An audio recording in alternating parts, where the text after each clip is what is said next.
This meeting is being recorded. Oh, that was loud. Okay. So, good evening, everyone. I'm Eliza Gayat from University of Manitoba, studying in University 1. So for this interview, we were tasked to have a conversation with a design practitioner or a student in one of the architecture disciplines of U of M. Today, we will be discussing the topic of inclusive design, which involves the process of critical and creative thinking as we come up with ways of inventing a product or a space that aims to be accessible for everyone, despite all forms of differences. And before we move straight to the questions, I would like to ask my very special guest today to give a short introduction of themselves, please. I can go first. Okay. Okay, so my name is RJ Asuncion, and I'm in 83, Landscape and Urbanism. I'm also in Sustainability Committee in the faculty, the SAS, which is this Student Architecture Well Society, and the LNU3 rep, and also the search committee for landscape architecture. Got a lot, but okay. Yeah, so my name is Natalie Bahet, and I'm in 83 architecture.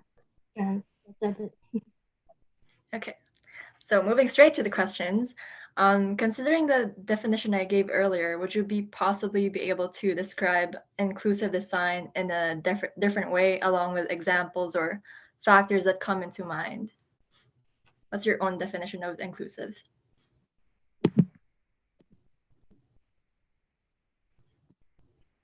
Want me to go first? Yeah. So like inclusive design is accessible for everyone. And when we define the word everyone, we are not only thinking about humans, but also all the living things and non-living things around us. So living creatures, be it like insects and plants, and non-living like the actual land in which our design would form into reality. So an easy example for this one is like you can have a regular building with concrete rooftops, but what if instead of concrete, you can have like green roofs with diverse native plants, which add biodiversity by allowing birds or insects like bees and butterflies to thrive in a city which tends to separate itself from nature, proved by its priority toward infrastructures and mobility. Yeah, I'll go for the first question. What I've got on that one is inclusive design is concerned with finding new ways to serve a wide range of people who make up the diverse community. Mm-hmm. Also, it may entail diverse solutions or methods for a distinct group of people, as Natalie said. For example, for this one is, I would say, a ramp in every store or like buildings or public spaces, because ramp enable, accessibility people to go into that public space and make people, walk, and as well as people like old people, for example, they can walk safely and enjoy the public space, I would say. I agree. I actually never thought of including the spaces and the other than non-living things around us. I always just thought about people with disabilities about it. So that was a great response. Thank you for that. Next question was, have you ever encountered or witnessed a design that lacked inclusivity? And if so, what was the mismatch? And could you think of a possible solution? So, I think it's a sad reality that most public spaces or public parks are supposed to be for public, but even then, there are still people being excluded due to their economic status. An easy example for this one is having benches that do not allow people to comfortably lie on it or even comfortably sit on it for a long time, which they call it hostile architecture or anti-homeless architecture. And so public spaces need to accommodate every kind of public and remain inclusive. Urban planning side, an example for this one is the story of Rooster Town. It's a Métis shanty town at the outskirts of Winnipeg that was left to remain in poverty while the city itself flourished. So the city of Winnipeg pushed the indigenous people far away from the city center and leaving them with no access to sewer and water but then they still expect them to pay taxes, which is very unfair. So here, designers fail to respect the treaties by planning the fabric of the city only to prioritize white people's need for new subdivisions where they can build their elegant homes. And on the other hand, the original owners of this land have to live on their scraps. So having the ability to influence the environment, designers have great responsibility to use their knowledge and skills to improve the lives of the society and tackle social and environmental issues. Designers should acknowledge for whom the project is for, and at the same time have considerations towards the people or other species that will be directly affected by those decisions. So there should be no implicit biases toward individuals or communities, and the design space without disregarding anyone's rights and their rights on their land. Yeah. Wow, that's like Miss Universe answer. I don't have that. I really like that. And I think that that actually shows some of what I see on social media at times. Yeah. They show like what you said, design that's not for the homeless. Mm. And yeah, I've noticed that a lot, sadly. Yeah, like especially those benches that you see on like streets, because they have those like what do you call this, like hand rest, right? Yeah, Some which is benches have really- like separate hand rests, Yeah. like homeless can't sleep yeah, it's not there. really Yeah, it's not necessary. really homeless Mhm. friendly. So Yeah. it's really Even- bad how designers really think that way, but it's life. You can't really judge people, I guess. Mm. How about you? Have you encountered any designs that, No, I haven't. Just that benches. yeah, the common stuff I see. Yeah. All right, awesome. So next question would be, how about some innovative designs? How were they inclusive and which requirements did they meet? Yeah. So opposite of the last question. So going back to that idea of including nature in a very separated car-centric city, like you can search for the city of Barcelona. So the city itself is taking a step towards greener city through the conversion of its central grid to now pedestrian-friendly plazas that are almost totally cleared out of cars.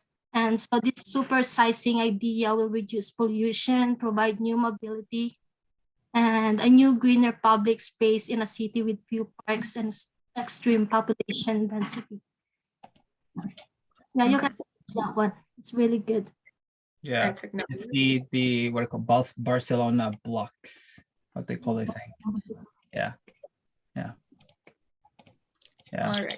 I don't have, but I have this I don't know where it is. It's probably in Germany. It's like industrial park. It's like old park that they did not use and then they make it as park. I think that's very ecological way to represent the inclusive design. It's a way that it's kind of ironic that like designer like switch this industrial view and then make it as like tree, like a park. It's interesting Yeah, to and see, so like the transformation. using it. Yeah. Like Oh, there's repurposing. another example for that one, like in Copenhagen, Denmark, like from architecture, was it? By Biaka Angles. Is that how you pronounce his name? Like he turned factory, so it has that sloping form and he turned it into a into a park.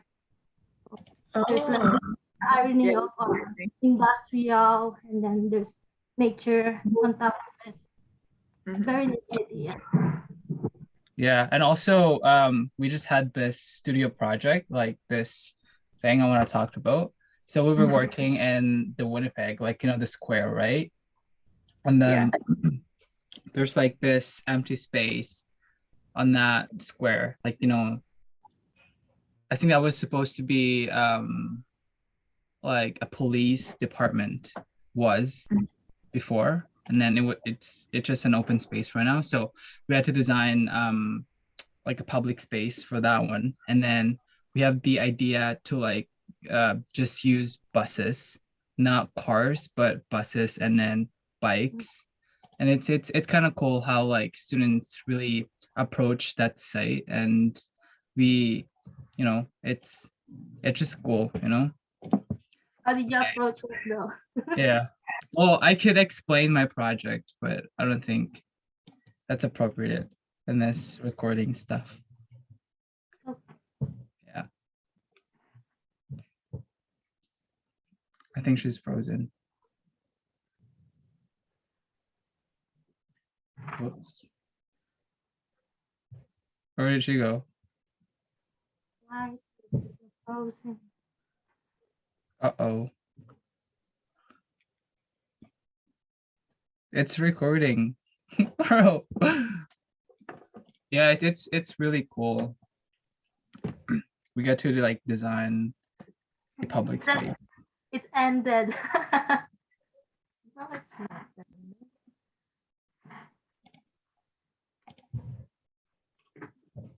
This is the last question. Was this for a studio or? Intro to studio. Is it? Oh, interesting. We did not do this. You can have something like this, right? No. Just the silent fires and the bird. Oh. you Yeah, did. that. Yeah, the birdhouse. Okay, sorry about that. That's fine. Technology Right. problem. Yeah, we were talking about the last like the projects that we did in studio intro for ED1. So I think that, yeah, was okay. Anyways, for the last one, I wanted to talk about exclusive designs that are actually difficult to recognize, especially as a person who doesn't really much have of any disabilities or any exclusivity. And especially because of that, are there any ideas that you can suggest for how designers can improve and how to identify and address these negatives? Do you think that it's talked about enough in architecture? And do you think it needs to be improved? And I could go first. Mhm. So like in landscape architecture, like landscape urbanism, we like for our like theory classes, we had to like do like ramp projects for accessibility, and we had to consider all the possibilities like stairs. We have these codes, and it's kind of good for us to know like we didn't have that like the question you said. What was the question again?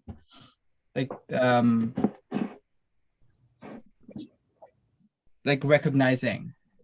Mhm. We didn't have that much because we were supposed to go to Europe, but it didn't happen. So Oh, yeah. yeah. I So we just had to like know like, oh, this has accessibility, and we're assuming that this is like inclusive project, like inclusive design for people that has, you know, the need.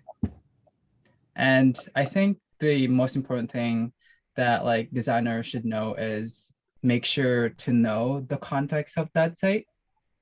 Because like if you make a ramp and then people like there's no like people that's gonna use it, right? So it's not really into that context, right? So I think that's the most important thing is knowing the context and knowing the site that you're designing, I think. Creating with a purpose, yeah. Yeah. And I So think oh, go ahead. yeah. So I'm just gonna talk about like my actual this term, my last project this term. So we were tasked to design a structure. The setting is like an abandoned building, and my proposal was to have like a series of stairs that goes from first floor to 3 floors. So you can imagine that. So I'm just proposing stairs, right? And I wasn't really thinking about inclusivity. So when I was designing this one, I was thought like, what about old people and stuff? What about children? And I was like, never mind about those one. Because my theme was like obscured rhythm. So it has to be like very obscured. And when you think about that, it's not for like old people because there's no way they're gonna climb up those kind of stairs for 3 floors.